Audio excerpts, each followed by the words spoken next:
नमस्कार, new diary update channel में आपका स्वागत है। मैं हूं राकेश त्रिपाठी। आपको ले चल रहे हैं, एक बड़ी ही मार्मिक कहानी है। आप निश्चित सुनेंगे इस कहानी को तो एक बार आप भी जरूर सोचेंगे कि काश ऐसे भी लोग हैं। जेल में बंद कैदी रोज रामायण पढ़ता था। एक दिन जेलर को जब पता चला कि उसने अपराध क्यों और क्या किया है तो वह अपने दांते तले अंगुली दबाया और उसको न्याय दिलवाया। यह कहानी मैं आपको उत्तर प्रदेश के सीतापुर जेल की बैरक नंबर 7 की बता रहा हूँ। सीतापुर की जेल, ऊंची दीवारें, लोहे की सलाखें और सन्नाटा। बैरक नंबर 7 में 42 कैदी थे। उन्हीं में एक था कैदी नंबर 2911। नाम था राघव शुक्ला। उम्र 38 साल। दुबला पतला, दाढ़ी बड़ी हुई, आंखें हमेशा नीचे किए हुई। राघव की पहचान थी रामायण। सुबह 4 बजे उठता प्रतिदिन, नहाकर जेल के मंदिर वाले कोने में बैठ जाता, फटी पुरानी रामायण खोलता और पाठ करता। आवाज धीमी पर साफ। मंगल भवन अमंगल हारी, द्रभो सुदशरथ अजर बिहारी। दूसरे कैदी हंसते। पंडित, रामायण पढ़ने से सजा कम नहीं होगी। आपको बता दें कि दूसरे कैदी जो सुनते थे तो वो पंडित को व्यंग बोलते कि ये रामायण पढ़ने से सजा कम नहीं होगी और रामायण क्यों पढ़ रहे हो। 20 साल काटने हैं तुझे तो 20 साल तक तुम रामायण पढ़ो या ना पढ़ो, 20 साल तो काटने ही पड़ेंगे। राघव जवाब नहीं देता। पाठ खत्म करके वो रामायण को माथे से लगाता और वापस बैरक में आ जाता। आपको बता दें कि जेलर थे उसमें अविनाश सिंह। 50 साल की उम्र रही होगी, 50 साल के वो थे और कड़क अफसर माने जाते थे। 25 साल की नौकरी उनकी हो गई थी। हर तरह के कैदी देखे थे, पर राघव अजीब सा, न लड़ाई न गाली न भागने की कोशिश, बस रामायण सुबह प्रतिदिन पढ़ता था। अब अपराध क्या था, इस संबंध में जेलर प्रधान थे। राघव की फाइल में लिखा था कि धारा 302 हत्या, 2019 में लखनऊ के गोमती नगर में बिल्डर विजय अग्रवाल की हत्या, पत्नी और 2 साल की बेटी के सामने गोली मारी। कोर्ट ने उम्र कैद की सजा दी है। जेलर अविनाश को हैरानी होती, जो आदमी रामायण पढ़ता है वो एक परिवार के सामने खुद कैसे मार सकता है। उसने पुराने सिपाही शिवराम से पूछा, साहब ये आदमी कोर्ट में भी चुप था, वकील नहीं किया, खुद कहा कि हाँ मैंने मारा, बस। क्यों मारा ये नहीं बताया ना साहब। जज ने भी पूछा, बोला वजह मत पूछिए जज साहब, सजा दे दीजिए। जेलर अविनाश की उलझन और बढ़ गई कि आखिर ऐसी कौन सी इसकी मजबूरी थी कि वह अपना तो वकील किया न तो जीरा किया और स्वयं चुपचाप जेल चला गया। बता दें कि जेल में भी वह रामराज जैसा माहौल बनाया था। राघव 3 साल से जेल में था। धीरे धीरे उसने बैरक का माहौल बदल दिया। जो कैदी गाली देते थे वो अब धीरे धीरे धीरे बोलते। रामायण के बाद राघव सबको एक चौपाई का मतलब समझाता। जो चौपाई रामायण में थी, एक एक चौपाई का मतलब वहाँ कैदियों को समझाता। सभी कैदी बड़े प्रेम से सुनने लगे थे। मतलब कि रामायण का सकारात्मक असर कैदियों पर भी पड़ने लगा था। यह चौपाई था, कर्म प्रधान विश्वर करे रचि राखा, जो जस करहि सो तस फल चाखा। मतलब भाई जो करोगे वही भरोगे, गाली दोगे तो गाली ही मिलेगी, प्रेम दोगे तो प्रेम। एक लड़का था छोटू नाम का, 19 साल का लड़का। चोरी के आरोप में वो भी जेल आया था। राघव शुक्ला ने उसे अक्षर सिखाए। जब छोटू रामायण पढ़ लेता था, जेल में लड़ाई हो जाती तो वार्डन बुलाए जाते, पंडित को बुलाओ, राघव 2 लाइन बोलता और मारपीट रुक जाती। जब लड़ाई होती तो वार्डन पंडित जी को बुला लेते थे, राघव शुक्ला को, वो आ जाते थे, 2 शब्द बोल करके लड़ाई को खत्म करा देते थे। जेलर अविनाश देखते रहते, सोचते अगर ये आदमी बाहर होता तो कितने घर बचा लेता, पर इसने एक घर उजाड़ दिया। क्यों? 2025 का मार्च महीना था, होली का दिन, और जेल में कैदियों को घर से चिट्ठी मिलती है। राघव को कभी चिट्ठी नहीं आई थी जेल में, कोई चिट्ठी भेजने वाला ही नहीं था राघव को। पर उस दिन एक लिफाफा आया, भेजने वाली का नाम था अनन्या अग्रवाल। वो क्लास 6 में पढ़ने वाली लड़की थी, सेंट मैरी स्कूल लखनऊ में। यह तो सच्ची घटना आपको मैं बता रहा हूँ। जेलर चौंक गए कि अनन्या अग्रवाल की चिट्ठी राघव शुक्ला को क्यों आई।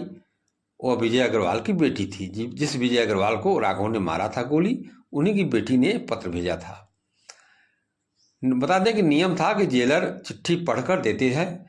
अविनाश ने लिफाफा खोला और उसमें लिखा था कि आप मुझे जानते नहीं, मैं अनन्या हूँ, पापा विजय अग्रवाल की बेटी। मम्मा कहती है कि आपने मेरे पापा को मार दिया, पुलिस अंकल ने भी यही कहा, पर मैं आपसे नफरत नहीं करती, क्योंकि मम्मा रात को रोती है और कहती है कि तेरे पापा अच्छे आदमी नहीं थे। नानी कहती है राघव अंकल ने तेरी ज़िंदगी बचाई थी। मैं बहुत कंफ्यूज हूँ, आप सच बताओगे, आपने पापा को क्यों मारा? आप रामायण पढ़ते हो ना, राम जी तो किसी को नहीं मारते थे बिना वजह, प्लीज़ जवाब देना अनन्या। बता दें कि जेल में कोई भी चिट्ठी, लिफाफा, अंतर्देशी या पत्र आता था तो पहले जेलर के पढ़ने के बाद ही वह उस आदमी तक मिलता था। तो यह अनन्या अग्रवाल का राघव नाम जो पत्र आया था, जेलर ने पढ़ा। इसमें अनन्या ने सवाल पूछा था। अविनाश का हाथ कांप गया। अविनाश जो जेलर थे, यह सुन करके एक बार वो चिहुक गए। उन्होंने चिट्ठी राघव को दे दी। राघव ने चिट्ठी पढ़ी, पहली बार उसकी आंखें भर आई। उसने चिट्ठी को माथे से लगाया और जेलर से बोला, साहब क्या मैं इसे जवाब दे सकता हूँ? हाँ, पर पहले मुझे बताओ सच क्या है? राघव चुप रहा, फिर बोला, साहब कल सुंदरकांड का पाठ पूरा होगा, उसके बाद बताऊंगा। 7 साल में मैं इसी दिन का इंतजार कर रहा था और सुंदरकांड का सुंदर खुलासा होगा। अगली सुबह जेल के मंदिर सुंदरकांड राघव ने पाठ किया। जेलर अविनाश भी बैठे रहे, सुंदरकांड पाठ सुनते रहे पूरा 2 घंटे बैठ करके, और राघव पूरा पाठ करते रहे। पाठ खत्म हुआ, राघव जेलर के कमरे में आया। साहब बैठ जाऊं? हाँ राघव, अब बताओ। जेलर ने कहा कि हाँ राघव बताओ, तुमने वह एक घटना क्यों अंजाम दिया? घटना को गोली क्यों मारा था? राघव ने लंबी सांस ली। साहब मैं लखनऊ में ड्राइवर था, विजय अग्रवाल के ही यहाँ 8 साल काम किया। वो बिल्डर था पर आदमी सही नहीं था।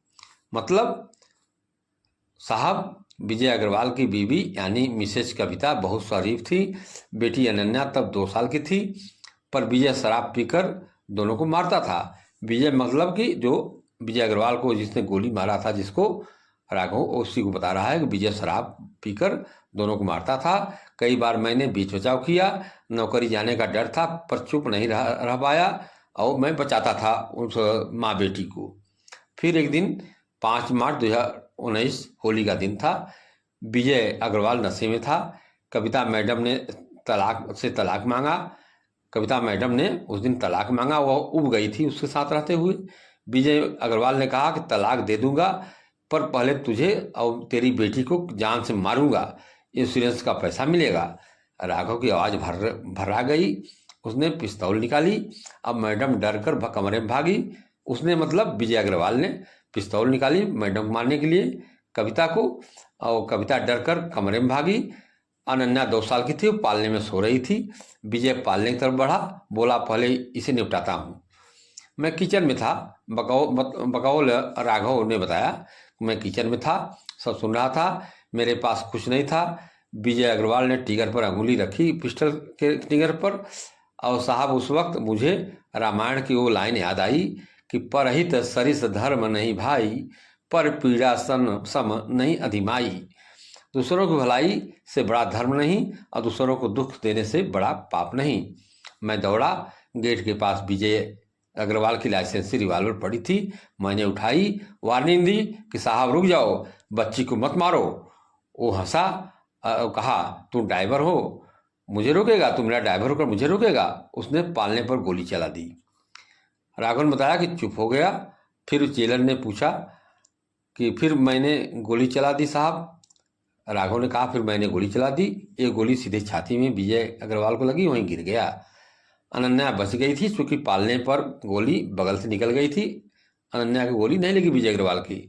हाँ साहब, गोली पालने के बगल से निकली। मैं दौड़कर अनन्या को उठाया। कविता मैडम बेहोश थी। मैंने पुलिस को फ़ोन किया, कहा मैंने मारा है, आ जाओ।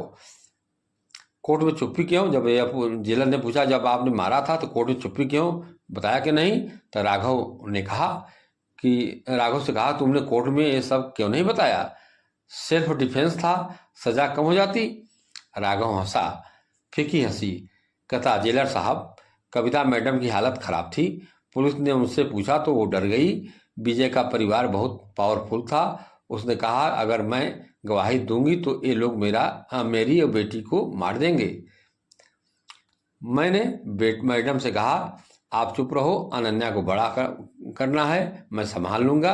साहब, एक माँ को अपनी बच्ची के लिए झूठ बोलना पड़े, इससे बड़ा पाप नहीं। मैंने वो पाप अपने सिर ले लिया। पर तुम तो 20 साल के लिए अंदर हो गए।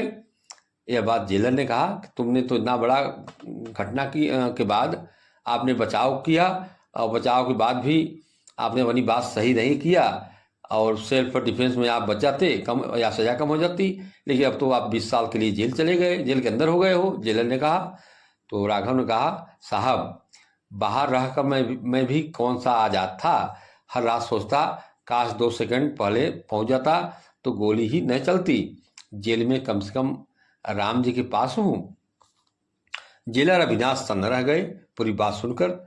फाइल में हत्या लिखा था, पर असल में था ये रक्षा के लिए वह हत्या किया था।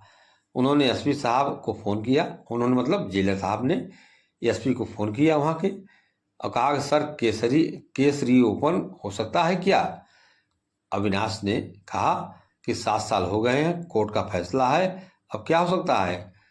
अविनाश ने पूछा एसपी से कि यह इसमें केस रीओपन हो सकता है? तो एसपी ने कहा कि 7 साल हो गए हैं, कोर्ट का फैसला है, अब क्या कर सकते हैं? तो कहा सर नई गवाही है, बच्ची की चिट्ठी है। एसपी चुप हो गए। फिर कहा देखता हूँ, पर उम्मीद मत रखना। उधर राघव ने अनन्या को जवाब लिखा। राघव ने जो कैदी राघव थे, उन्होंने अनन्या जो छत में पढ़ने वाली बच्ची ने पत्र भेजा था उसको जवाब लिखा कि बेटी अनन्या, तुम्हारे पापा को मैंने मारा, ये सच है, पर क्यों मारा ये भी सच है। उस दिन होली थी, रंग की जगह खून बह जाता अगर मैं न रोकता। तुम पालने में थी, तुम्हारे पापा नशे में थे, वो तुम्हें मारने वाले थे। मैंने राम जी से पूछा क्या करूं? उन्होंने कहा बच्ची को बचा लो। बस मैंने वही किया। मुझे सजा मिली, पर तुम्हें जिंदगी मिली। मुझे कोई पछतावा नहीं है। तुम अपनी मम्मा का ख्याल रखना, खूब पढ़ना, और हाँ, रामायण जरूर पढ़ना, उसमें हर सवाल का जवाब है। तुम्हारा राघव अंकल। और यह चिट्ठी के 15 दिन बाद सीतापुर जेल के गेट पर एक औरत आई, साड़ी पहने, आंख में चश्मा, साथ में 9 साल की बच्ची रही। गेट पर एंट्री हुई। नाम था कविता अग्रवाल, अनन्या अग्रवाल। कैदी नंबर 2911 से मुलाकात के पर्पज वो आई थी। जेलर अविनाश ने स्पेशल इजाज़त दी। मुलाकात वाले कमरे में राघव आया। सामने कविता और अनन्या। कविता फूट पड़ी, राघव भैया मुझे माफ़ कर दो, मैंने कायरता की, आपकी ज़िंदगी खराब कर दी। राघव ने हाथ जोड़े, मैडम आप माँ हो, माँ से बड़ा कोई धर्म नहीं, आपने नहीं सही किया है। अनन्या दौड़कर राघव के पैर में गिर गई। अंकल थैंक यू, आपने मुझे बचाया। राघव ने उसे उठाया, सिर पर हाथ फेरा। बेटा थैंक यू मत कहो, तुम खुश रहो, यही मेरी सजा काट देगा। कविता अग्रवाल ने एक फाइल निकाली। साहब ये मेरा बयान है, 7 साल बाद ही सही, पर अब सच बोलूंगी, कोर्ट में गवाही दूंगी, राघव भैया बेकसूर हैं। वहाँ जेलर के सामने कविता अग्रवाल ने ये बात अपनी बोली। केस रीओपन की बात आई। कविता के बयान से हड़कंप मच गया। मीडिया में खबर आई, ड्राइवर ने मालिक को क्यों मारा। 7 साल बाद राज खुला। हाई कोर्ट ने संज्ञान लिया, रिटायल का आदेश आया। अनन्या भी कोर्ट में बोली, अंकल ने मुझे बचाया, मैंने देखा था। पुराने नौकरों ने भी गवाही दी, साहब बीवी बच्चों को मारते थे। बैलिस्टिक रिपोर्ट से साबित हुआ कि पहली गोली विजय ने चलाई थी पालने की तरफ। 6 महीने केस चला, 2026 की जनवरी में जज ने फैसला सुनाया। राघव शुक्ला ने अपराध नहीं कर्तव्य किया। सेल्फ डिफेंस को नाबालिग की रक्षा, कोर्ट इन्हें बाइज्जत बरी करती है। 7 साल की सजा के लिए राज्य सरकार मुआवजा दे। आपको बता दें कि जनवरी 2026 में जज ने फैसला दिया और राघव शुक्ला को कहा कि अपराध नहीं किया है, कर्तव्य निभाया है और सेल्फ डिफेंस में नाबालिग की रक्षा किया और कोर्ट उन्हें बाइज्जत बरी करती है। और उल्टा सरकार से 7 साल की सजा जो हुई थी उसके लिए राज्य सरकार से मुआवजे की भी देने का उन्होंने कोर्ट ने आदेश दिया। कोर्ट में तालियां बज गई। राघव चुप था, उसकी आंखों में आंसू थे। बता दें कि आज़ादी और रामायण 26 जनवरी 2026 सीतापुर जेल का गेट राघव बाहर आया। 26 जनवरी 2026 को सीतापुर जेल के गेट खुला, राघव बाहर आया, हाथ में वही फटी रामायण, सामने अनन्या, कविता अग्रवाल, जेलर अविनाश सिंह और पूरे बैरक नंबर 7 के कैदी। छोटू कैदी दौड़ कर आया, कहा पंडित जी आप कौन रामायण पढ़ाएगा, हम अब कौन रामायण पढ़ाएगा हमको। राघव शुक्ला हंसे, तू पढ़ाएगा, मैंने तुझे सिखाया ना। उन्होंने कहा कि तू खुद पढ़ लेगा, तो मैं तुझे सिखाया हूँ। जेलर अविनाश सिंह ने सैल्यूट किया। राघव माफ करना, मैंने तुम्हें कैदी समझा, तुम तो असली जेलर हो जिसने सबको बुराई की जेल से आज़ाद किया। राघव ने पैर छुए, साहब आपने मुझे बेटी की चिट्ठी दी, वरना मैं सच लेकर मर जाता। राघव ने कहा कि अगर अनन्या की चिट्ठी आपने मुझे नहीं दी होती तो मैं इस सच को दफन कर देता और मर जाता, मैं कभी कुछ नहीं बताता। राघव लखनऊ में कविता के घर के पास ही रहता है। अनन्या उसे बड़े पापा के नाम कह के बुलाती है। उसने रामायण सेवा ट्रस्ट खोला है। राघव शुक्ला ने एक रामायण सेवा ट्रस्ट खोला है। जेल में बंद कैदियों को रामायण बांटता है, कानून की क्लास देता है, सेल्फ डिफेंस क्या है, चुप रहने से क्या नुकसान है। हर मंगलवार को सीतापुर जेल जाता है। बैरक नंबर 7 में सुंदरकांड पाठ होता है। अब वो पाठ छोटू करता है। जो छोटू कैदी था, चोरी में बंद था, उसको सजा हुई है, वह वहीं पाठ करता है। कविता ने कहा भैया आप हमारे साथ रह लो, लेकिन राघव शुक्ला ने मना कर दिया। कहा नहीं मैडम, मैं पास तो नहीं रहूँगा, पर आपके साथ पास में ही रहूँगा, लेकिन आपके साथ नहीं। दुनिया को लगना चाहिए कि आपने एहसान चुकाया, पर मैंने तो धर्म निभाया था, एहसान नहीं। अब जेलर अविनाश सिंह अब DIG हैं। उनकी टेबल पर एक रामायण रखी रहती है।